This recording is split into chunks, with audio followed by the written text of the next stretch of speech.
Deyingiz, agar mana shu 6 ta kalladan biz oz chiqarsak bo'ladi. Endi biladiganlar ham bo'lishi mumkin, bilmaydiganlar ham bo'lishi mumkin. Mana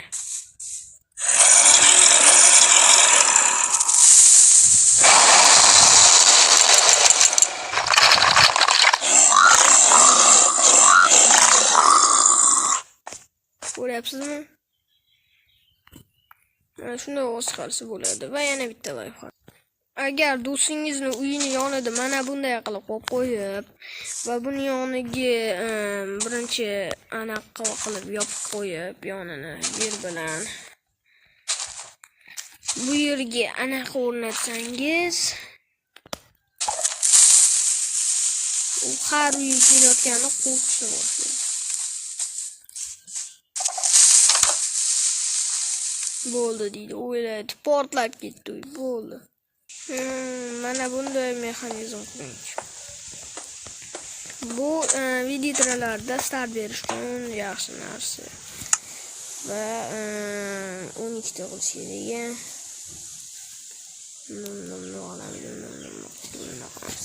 Har biriga 5 ta dinamit sig'ar ekan. Endi qanchalik ko'p bo'lsa, o'shancha ko'p marta siz start qilsangiz bo'ladi.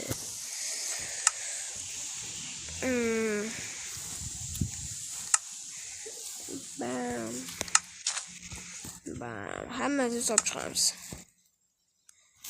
Shuni yaxshi bo'ladi. Yaxshi bo'lsa qilishni iloji.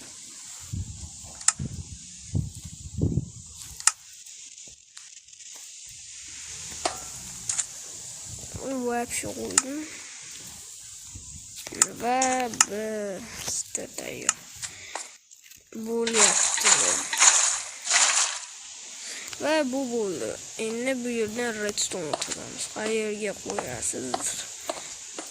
Burchakqa qo'yasiz. Mana ishimiz qo'ygan joyga qo'ydi-yu, lekin borsin. Mana seni bu yoqqa qo'yaman. Yana bu yerga yarim blok qo'ysangiz yaxshi bo'lardi. Yarim blokdan start qilamiz. Va bu jonlikda qanday ishlashini ko'rsataman. Jonlikda ko'rsataman. Biz birinchi bunday so'ramiz va bu bunday turadi. Va bizni otib yuboradi.